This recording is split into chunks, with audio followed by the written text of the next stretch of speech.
Olá, queridos amigos e amigas, sejam muito bem-vindos ao ambiente virtual da Casa de Francisco.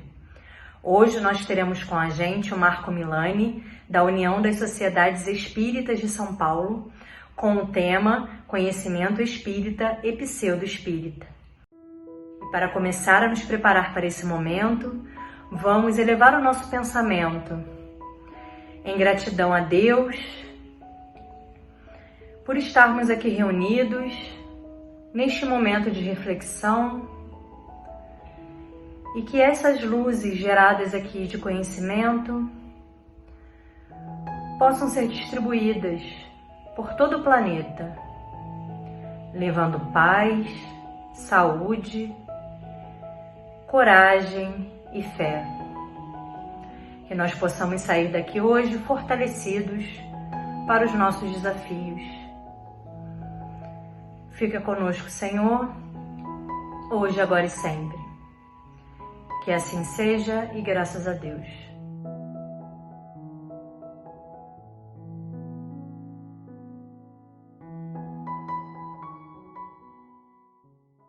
Olá, meus amigos do Grupo Espírita Francisco de Assis. É uma grande alegria estarmos aqui novamente, para uma conversa virtual e sobre um tema que não é tão comum, porém, com certeza, ele desperta a atenção.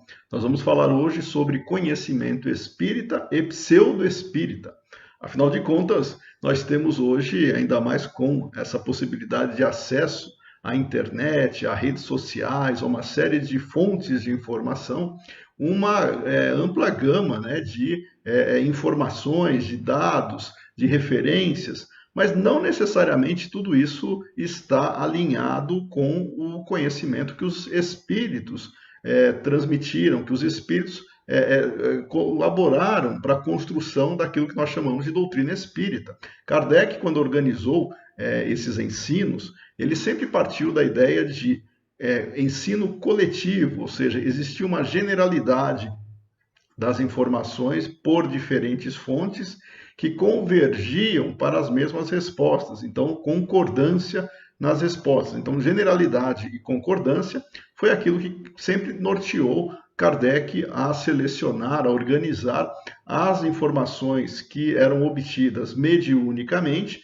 e também com os fatos atrelados a isso para dar sustentação, para que nós tivéssemos evidências, para que nós tivéssemos, em cima de um raciocínio lógico, a confirmação, ou pelo menos a aceitação de premissas que estruturam hoje o Espiritismo. Então é muito comum nós entendermos que o conhecimento dos espíritos, ele não é fruto da opinião de um espírito ou de poucos espíritos. Ele é fruto do ensino generalizado através de diferentes comunicações, diferentes fontes que não se conheciam, não se influenciavam mutuamente e que puderam fornecer respostas alinhadas, convergentes para aquilo que Kardec depois selecionou e apresentou nas obras fundamentais. Importante destacarmos isso, porque muita gente hoje, infelizmente, diante dessa enxurrada de informações que nós temos, elas podem se confundir e achar que só porque se atribui a origem a um fenômeno mediúnico ou algum espírito que assina, de maneira, um espírito famoso, que a pessoa acha que tem credibilidade e que vai gerar algum conhecimento adicional, a pessoa se sente confortável em retransmitir ou até disseminar aquele dado, aquela ideia que ela tomou contato. Não necessariamente isso faz sentido quando nós entendemos que os espíritos tiveram todo o cuidado para transmitir as informações, passando por um critério que nós vamos entender sob uma ótica mais racional, para nós separarmos o joio do trigo. Kardec ele tomou o cuidado de não assumir a responsabilidade de transmitir ou de pautar como se fosse uma verdade, algo que não tivesse respaldo de outras fontes de conhecimento, outros espíritos que eventualmente pudessem ratificar aquele dado, aquela informação. Então, quando a gente escuta alguma coisa, nós temos que tomar cuidado para não nos colocarmos numa situação até constrangedora de disseminar uma informação que nós não conhecemos, nós não sabemos de fato se é verídica, mas achamos importante ou achamos interessante, dada o contexto onde ela foi produzida. E aí vem o tema da nossa exposição de hoje. Conhecimento espírita e pseudo-espírita está justamente dentro dessa proposta de entender o que seria considerado, classificado, algo legitimamente espírita e algo que pode até também ser interessante, ter a sua atratividade, mas não tem fundamentação doutrinária, que seria o pseudo-espírita. Ele parece ser espírita, mas não é. É uma aparência, uma falsa ilusão aí que nós poderíamos ter sobre algum dado, a veracidade de alguma informação. O que é conhecimento, então, de uma maneira mais ampla? Conhecimento, pegando até uma definição mais antiga, seria uma crença válida e justificada, uma crença verdadeira, aquela crença que nós entendemos ser verdade e justifica-se esta verdade por elementos lógicos e fatos. A crença verdadeira e justificada, ela teria como base justamente a experiência de vida daquele que assume esta responsabilidade por afirmar isso, mas também existiria o reconhecimento por outras pessoas da robustez, da solidez destas informações. Não é só porque alguém acha que é verdade que ela de fato que ela corresponda à realidade. Nós temos que ter uma série de elementos para justificar e validar aquela informação. O conhecimento espírita, como uma crença verdadeira e justificada naquilo que nós entendemos como as premissas que constroem o edifício, o corpo teórico doutrinário do Espiritismo, ele se dá mediante aquilo que já é apresentado nas obras fundamentais, desde o Livro dos Espíritos, e aí nós vamos ficar só nas obras fundamentais, nós poderíamos incluir, obviamente, o desenvolvimento dessas ideias em todas as obras de Kardec, principalmente na Revista Espírita. Mas nas obras fundamentais, nas 5 obras ditas fundamentais, nós temos, em 1857, o surgimento do Espiritismo. Ele ocorre com o lançamento do livro, o Livro dos Espíritos, em abril de 1857, a sua primeira edição. Este livro, ele lança as bases, os pilares do Espiritismo enquanto princípios filosóficos. Estes princípios foram depois desenvolvidos e aplicados nas demais 4 obras. Então, tem o Livro dos Espíritos, depois nós temos o Livro dos Médiuns, o Evangelho segundo o Espiritismo, o Céu e o Inferno e, finalmente, a Gênese, que é o último livro fundamental que Kardec lançou. Kardec, claro, tinha outras produções também, mas que seriam, vamos dizer, de suporte, de apoio, para justificar o desenvolvimento das ideias. A última, só por curiosidade, a última obra de Kardec, que foi o Catálogo Racional para se fundar uma biblioteca espírita, nesta obra Kardec relaciona uma série, centenas de livros, de obras que ajudariam o estudioso espírita a construir o seu conhecimento. Ou seja, não está só lastreado nas obras fundamentais, que elas, obviamente, como o nome já diz, elas são a base para nós entendermos o que seja espiritismo. Mas nós podemos exercitar, refletir sobre esses princípios em outras obras que eventualmente possam tocar nesses assuntos, mas nós temos que tomar o cuidado para separar o que é coerente e o que não é coerente com esses princípios das obras fundamentais. Então, Kardec, no livro Catálogo Racional, ele lista ali em 3 grandes grupos, começando com as obras fundamentais, depois obras diversas, que poderiam tocar no assunto cuja temática espírita estivesse envolvida, mas não necessariamente seriam obras espíritas, porque elas poderiam ter outros elementos ali, mais espiritualistas de forma geral, mas sem abraçar todos os princípios espíritas, mas que tivessem interesse dentro da temática espírita, porque abordava a reencarnação, abordava eventualmente justiça divina, enfim. Nós teríamos aí elementos para serem explorados. mas não quer dizer que seriam parte da codificação espírita. E, finalmente, Kardec ainda traz mais um grupo, e olha que interessante, de contraditores que atacavam o espiritismo, que tentavam derrubar os princípios espíritas através de alguns argumentos. Kardec apresentava esta literatura justamente para oferecer elementos para contra-argumentação.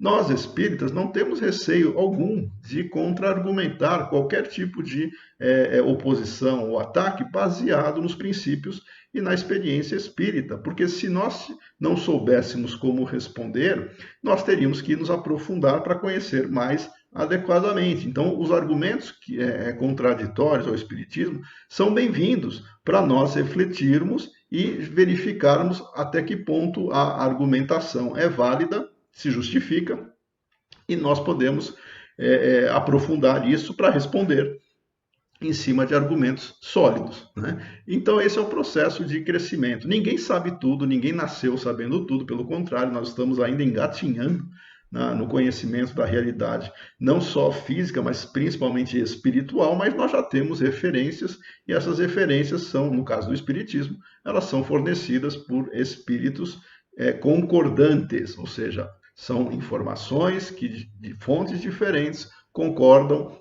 para responder ou para oferecer um direcionamento sobre determinado item, determinado objeto em estudo.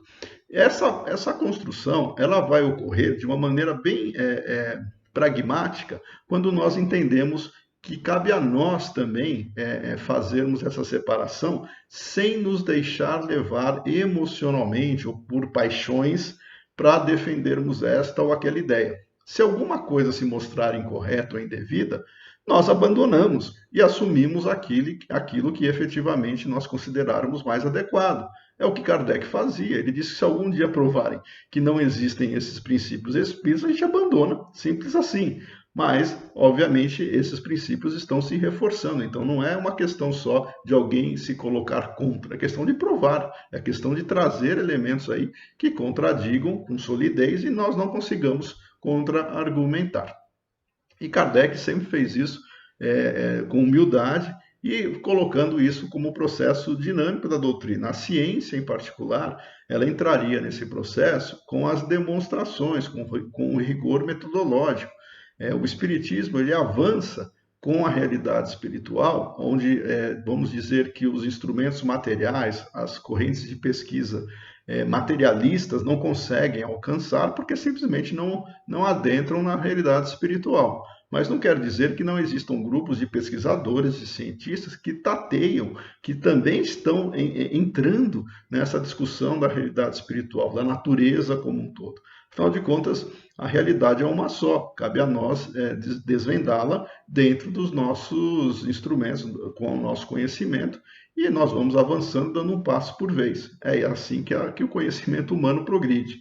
Mas o conhecimento humano não é homogêneo, ele é heterogêneo, porque as pessoas são diferentes, têm culturas diferentes, têm perspectivas variadas, e muitas vezes isso favorece ou prejudica você explorar todos os ângulos de um objeto que está sendo ali analisado.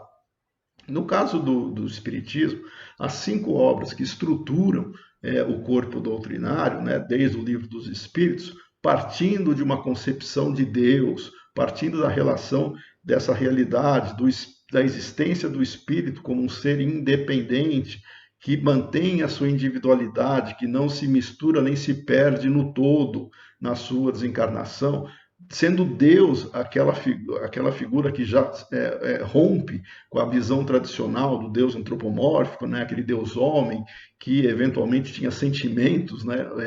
Atribuídos aos humanos de raiva, rancor, né? Ficar magoado. Deus não tem essa característica. O Espiritismo ele rompe com essa visão ao colocar na questão número 1, né? Sobre o que é Deus, a ideia de inteligência suprema, causa primária de todas as coisas. Mais que isso, nós não conseguimos entender Deus. Deus não é uma figura humana, com sentimentos, com problemas, com limitações que nós temos. Deus é Deus, né? Muito mais que isso. Nós não temos palavras para explicar, além de inteligência suprema, causa primária de todas as coisas. Mas o homem, pela sua própria limitação, tem que materializar, tem que deixar mais concreta a ideia, por isso que se aproximou em algum momento essa ideia de Deus figura humana. Mas nós já superamos isso. O Espiritismo ele ajuda a romper essa visão, apesar de muita gente ainda se prender a essa característica mais antropomórfica de Deus. Só que tem um problema nesse sentido. Se a visão tradicional, a visão mais antiga, a visão mais primitiva, inclusive, do Deus que intervém, do Deus que fica punindo, do Deus que fica olhando para cada um e falando, olha, você fez isso, vai acontecer aquilo, você, eu vou dar um desconto, vou ajudar. Aquela ideia parcial, inclusive, né? Essa visão quase que infantil, nós tínhamos no passado, muita gente ainda tem essa visão, mas a humanidade vai progredindo e o pensamento humano progride e nós já não temos mais necessidade de ter essa visão, né, tão voltada ainda para Deus humano, que não é o caso que o Espiritismo apresenta. Então o Espiritismo é uma libertação, inclusive, desses condicionamentos mais antigos, mais presos numa realidade que nós já estamos superando. Mas estamos na fase de transição. E tudo isso acontece paulatinamente, cada um no seu ritmo, cada um buscando o seu processo de desenvolvimento, sem ficar preocupado em construir uma narrativa, em construir um discurso já perfeito, né, e plenamente adequado às leis naturais. Nós estamos em transição, saindo de um conhecimento que muitas vezes estava calcado em ideias lúdicas, né, mágicas, típicas, né, do nosso nível evolutivo, mas agora a gente está dando um passo a mais e exige sacrifício, exige esforço intelectual para nós nos libertarmos desse passado aí que nos prendia a essas ideias mais místicas. Esse conhecimento que nós estamos tendo, misturado com as ideias anteriores, é o que se chama de sincretismo, quando a pessoa mistura conhecimentos outros, estranhos, a doutrina espírita com o conhecimento que os espíritos nos deram. Esse sincretismo, ele não favorece o verdadeiro conhecer, o verdadeiro saber, porque nós ainda estamos criando, né, ou pintando uma realidade distorcida ao misturarmos conceitos. Esse processo de deixar tradições anteriores, né, e avançarmos no conhecimento, e com o consequente resquícios aí, que a gente vai encontrar de sincretismo, isso nós entendemos como parte também do processo evolutivo. Mas o espírita que efetivamente busca compreender e conhecer tem que se centrar nas obras fundamentais para entender os princípios e depois fazer uma análise comparativa para separar o joio do trigo.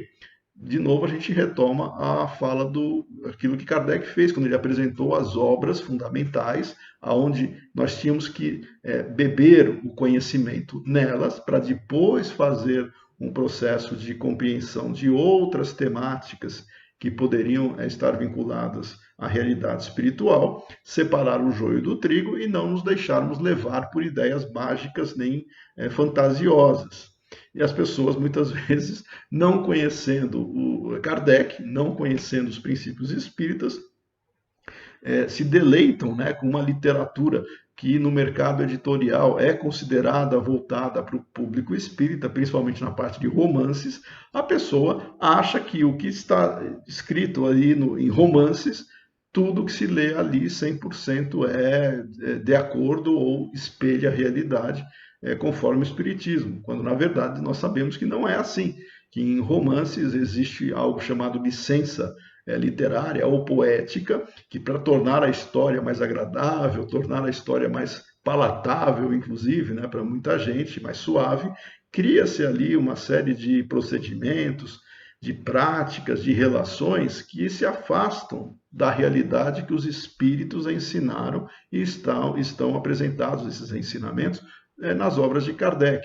E aí a gente fica com fontes diferentes de informação e a pessoa escolhe uma delas, geralmente é que ela tem mais simpatia, e sai por aí dizendo que isso é espiritismo, quando pode não ser, como isso pode ser um conhecimento pseudo-espírita. Ele aparenta ser espírita, mas ele não tem fundamentação doutrinária. Os espíritos não necessariamente convergiram para aquela informação, para aqueles dados. Então, nós já começamos a delinear o que seria um conhecimento pseudo-espírita. É o conhecimento aparente, é aquele que gera uma ilusão de até profundidade, mas quando a pessoa ela para na superfície, mas acha que tem profundidade doutrinária e não consegue depois argumentar quando alguém questiona a validade daquela informação.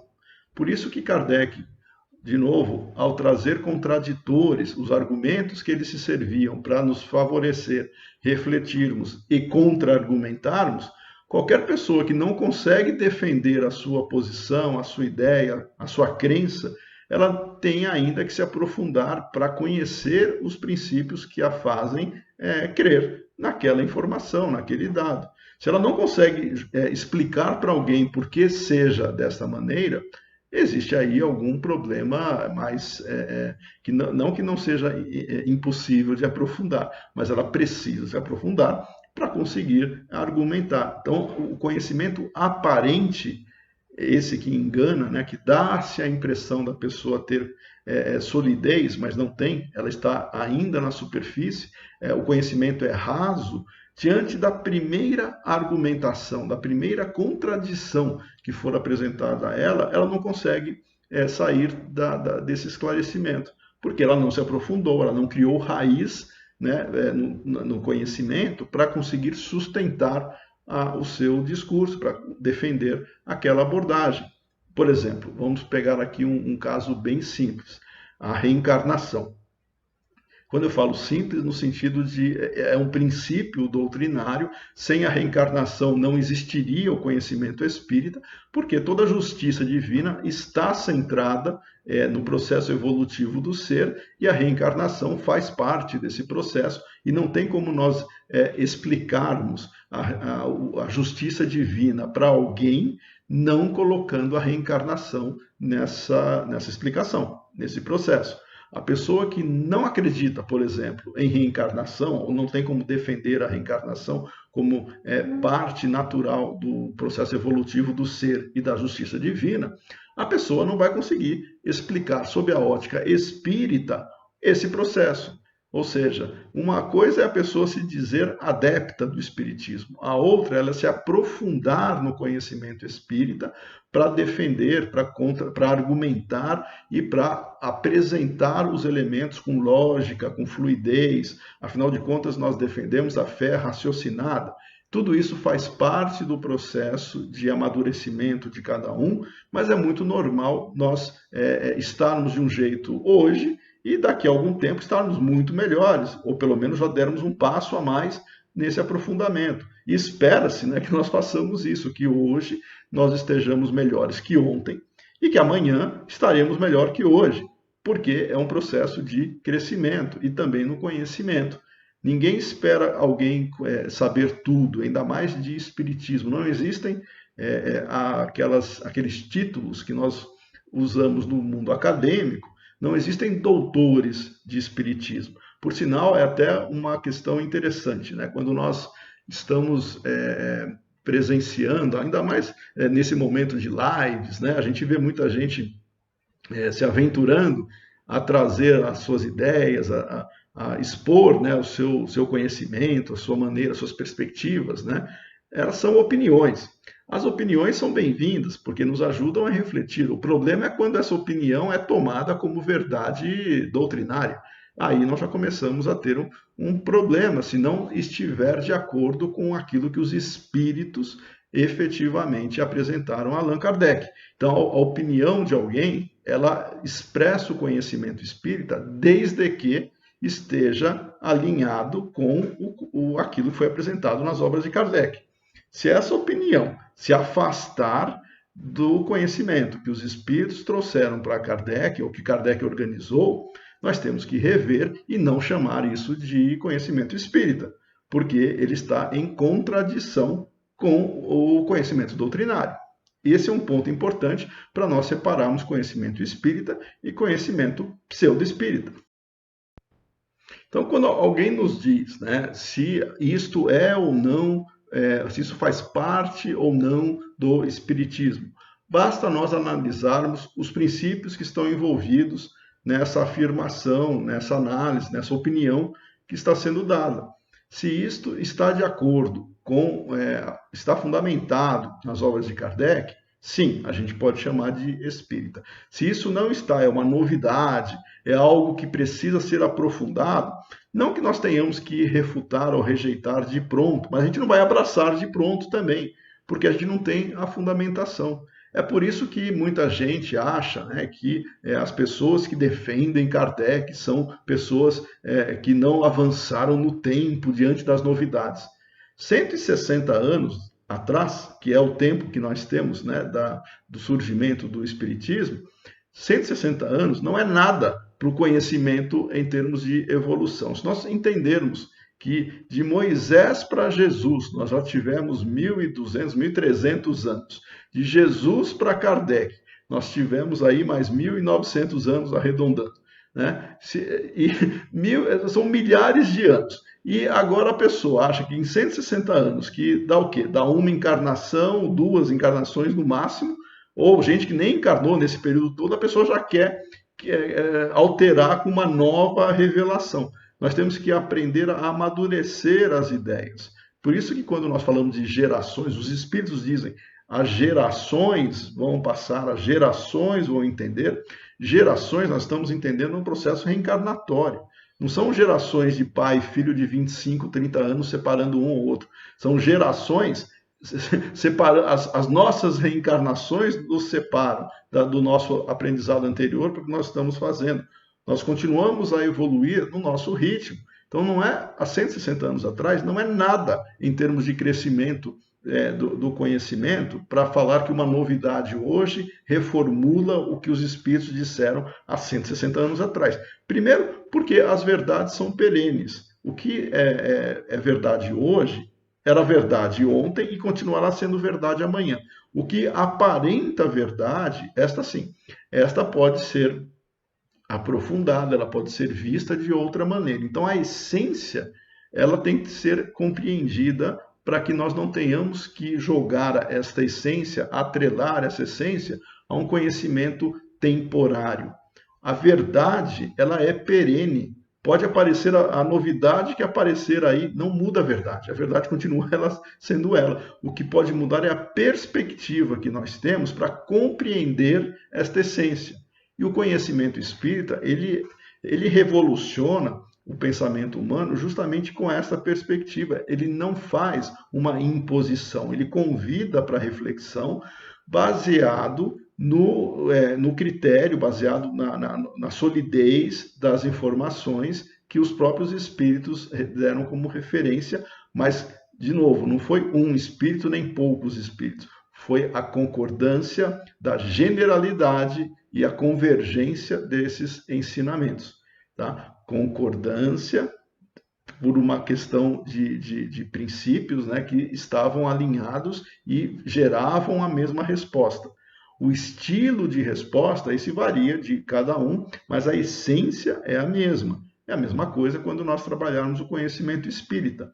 Não podemos fugir de Kardec. Se alguém questionar alguma coisa, ou levar alguma coisa para reflexão, nós temos que buscar os princípios que fundamentam essa argumentação. Aonde estão esses princípios? Nas obras fundamentais.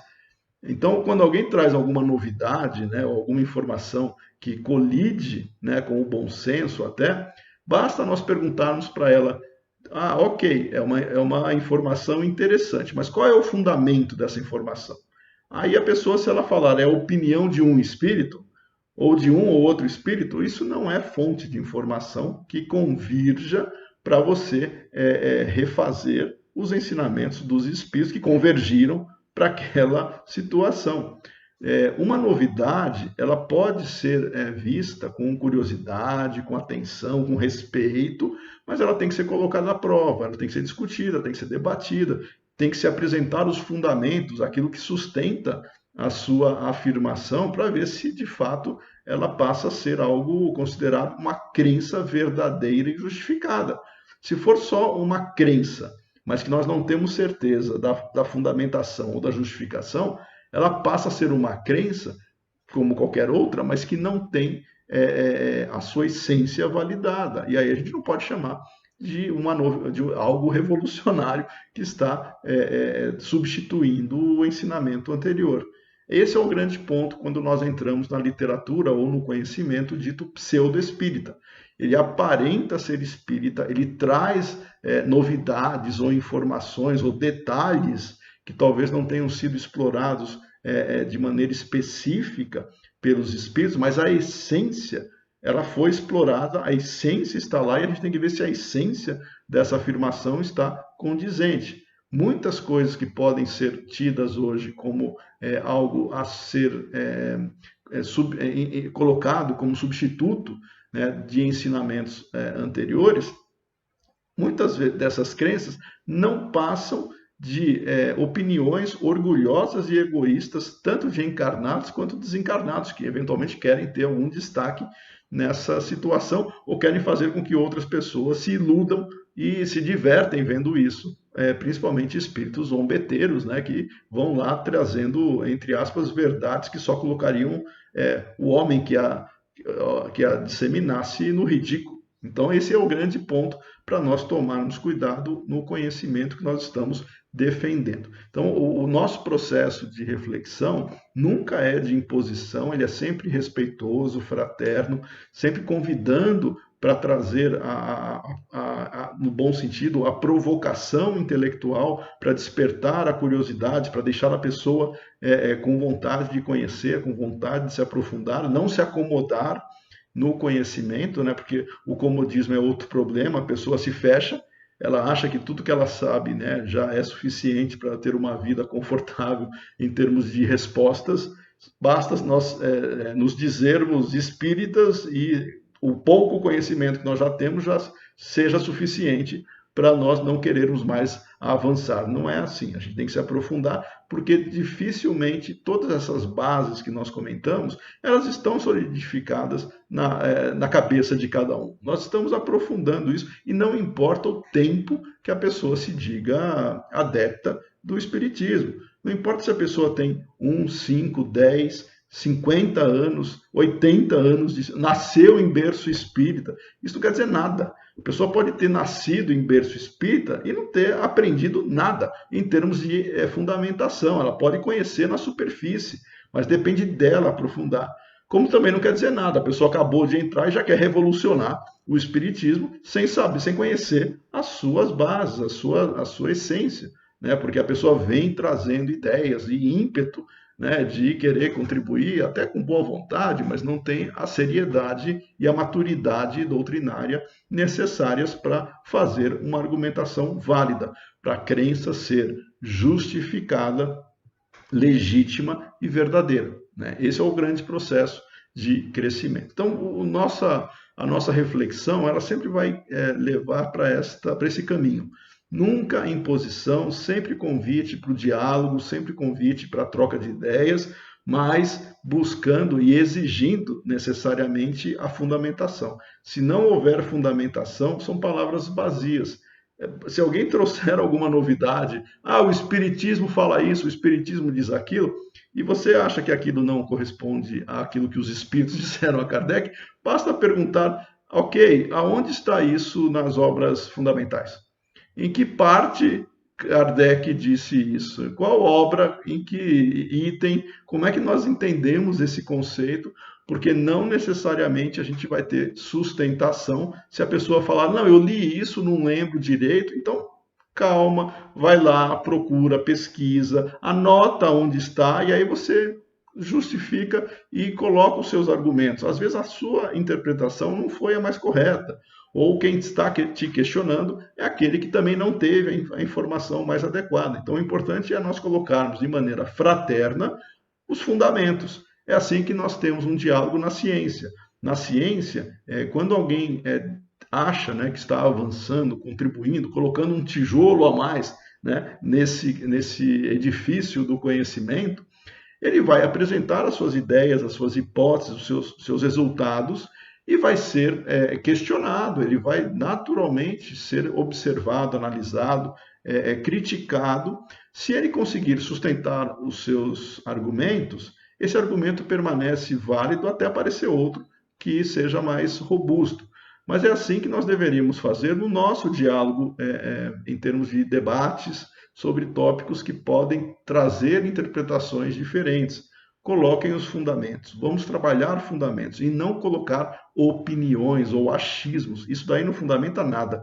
Isso daí, por mais respeitoso que seja, né, porque todo mundo tem o direito a opinar, a pensar, a ter as suas perspectivas, se não fundamentar, fica no sentido de uma informação pode ser curiosa, pode ser interessante, mas não vai mudar em nada em termos de validade do conhecimento.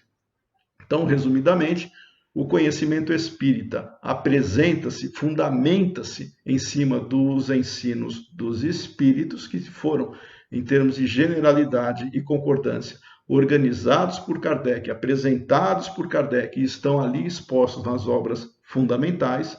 E o conhecimento pseudo-espírita é aquele conhecimento que aparenta ter elementos válidos, aparenta ter crenças justificadas, mas não se tornam válidas no momento que você não apresenta os fundamentos adequados, sem acabar no achismo ou nas opiniões, né? Então, esse é o grande ponto que nós gostaríamos hoje, né, de discutir, de trazer aqui para reflexão, sem ficarmos presos também nas ideias fixas, engessadas, né, de porque a literalidade que nós podemos ter interpretado quer dizer que nós temos lá uma maneira de compreender aquilo. Mas cada vez que nós aprofundarmos naquela questão e associarmos essa ideia com outros elementos que os espíritos apresentaram, a gente vai formando uma ideia melhor.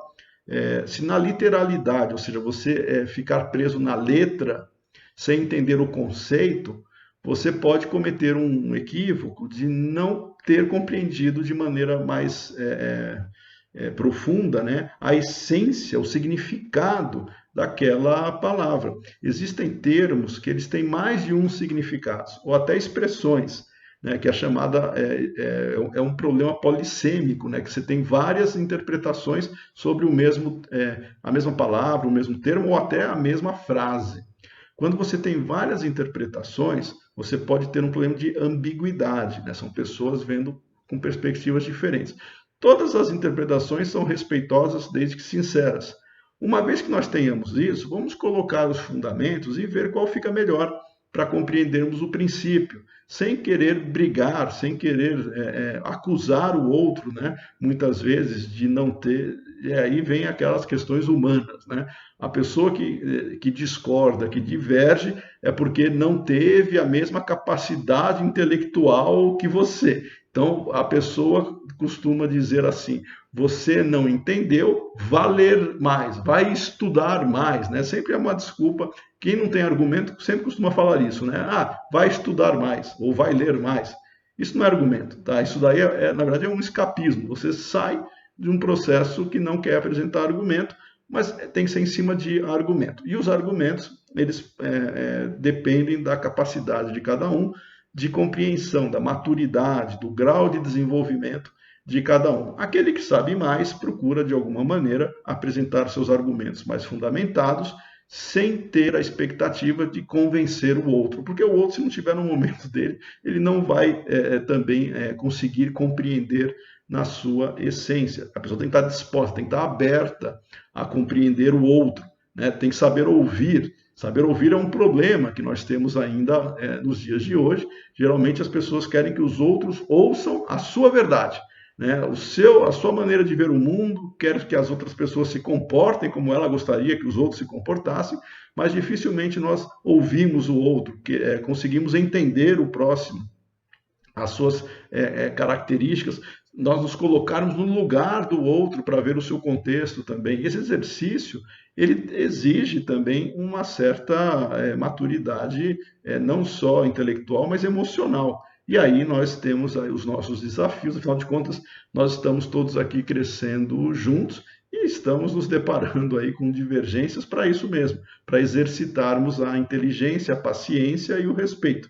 Então, espera-se que nós consigamos fazer isso de uma maneira bastante madura e, com o tempo, nós mesmos vamos ser beneficiados. Quando nos mostrarmos errados em algum ponto, vamos saber como reconhecer e compreender isso e aprendermos, e nós saímos ganhando com o conhecimento, e também entender que o outro estava num momento difícil e não conseguia compreender a sua expressão e de fato ele estava errado. Isso pode acontecer. Nós podemos estar certos ou errados, depende do contexto, então nós vamos trabalhar sempre o aprofundamento para nós não perdermos as referências. Isso não dá para a gente trabalhar o relativismo, como muita gente gostaria. Ah, tudo pode ser como pode não ser. O importante é cada um ter a sua verdade. Não é bem assim. A verdade é uma, é única para todos. Quanto mais próximos dessa verdade, melhores nós estaremos, mais aptos nós estaremos para compreender a realidade. Os espíritos vieram apresentar referências da verdade. Então, quanto mais próximas dessas referências, mais adequadas as argumentações. Nós não vamos achar que argumentações que se afastam, elas sejam válidas em nome do Espiritismo. Elas são válidas como opinião e respeitosas por ser alguém emitindo isso. Mas não são válidas para falar que o Espiritismo ele é diverso. Só tem um Espiritismo. Mas nós estamos buscando compreendê-lo da melhor maneira possível e essa essência tem que ser buscada. Então, fica aí a nossa mensagem, a nossa argumentação. Conhecimento espírita é aquele que está lastreado pelas informações que foram apresentadas, organizadas e estão de acordo, né, com aquilo que observamos nas obras de Allan Kardec. Conhecimentos que conflitam com esses princípios, com esta essência ali apresentada, ainda que respeitosos, ainda que justificáveis sob determinadas perspectivas, eles não podem ser validados se não houver fundamento, se não houver justificativa. E se houver, a gente tem que abandonar Kardec, tem que abandonar o que está lá em Kardec para assumir o novo. Então, olha a responsabilidade que alguém quer se fazer uma nova, entre aspas, verdade, traga fundamentos. Não venha com opiniões, não venha com ideias um tanto mágicas até, né, de que ouviu dizer ou acha que é assim, porque isso não é aquilo que vai contribuir para o nosso desenvolvimento. Meus amigos, essa era a mensagem que nós traríamos hoje para reflexão. Claro que não é para esgotar o assunto, é só para quase uma questão provocativa, né? O conhecimento que nós sabemos, ele está em desenvolvimento, ele está sendo amadurecido. Não importa quanto tempo de doutrina alguém diga que tenha, está e deve ser amadurecido. Portanto, somente uns com os outros, trocando ideias, com respeito, com fraternidade, é que nós vamos crescer juntos, cada um no seu ritmo, claro, mas nós vamos contribuir para o crescimento coletivo. Então, nessa mensagem, nós agradecemos aqui a oportunidade de mais uma vez participarmos destes momentos, né, de reflexão. Ficamos à disposição para outras palestras, né? Quero mandar um abraço aqui à Marta, né, pelo gentil convite, e fica também o convite para que nós tenhamos na nossa vida não só a busca do conhecimento, mas para que nós exemplifiquemos isso, para que nós apliquemos isso de maneira efetiva, nos melhorando a maneira de ser, buscando sermos melhores, né? Mais bondosos, mais generosos, mais caridosos, e que reflitamos isso em todos aqueles que de alguma maneira têm contato conosco, principalmente em casa e aqueles amigos mais próximos. Muita paz a todos, até uma próxima oportunidade. E assim, Pai, com os corações muito agradecidos por aqui estarmos, por nos disponibilizarmos para estar juntos nesta hora, buscando saber um pouco mais das tuas lições, dos teus ensinamentos e dos temas tão atraentes que a doutrina espírita nos oferece. Queremos agradecer pela oportunidade de aqui estarmos nessa hora. Mas gostaríamos, Pai, de pedir que possamos, através dessa prece, alcançar os corações aflitos, os irmãos de caminhada que porventura estejam em nossas mentes, por estarem passando por dores, por dificuldades, por separações de entes queridos. Que essa prece possa chegar a cada coração, que a espiritualidade amiga da nossa casa possa auxiliar aqueles que estejam carentes de aconchego, de acolhimento, de paz, de socorro. Mais uma vez, Pai, muito obrigado por aqui estarmos, valorizando esses momentos de pausa em nosso dia, de reflexão sobre temas tão importantes para todos nós. Que possamos estar em paz. Que assim seja.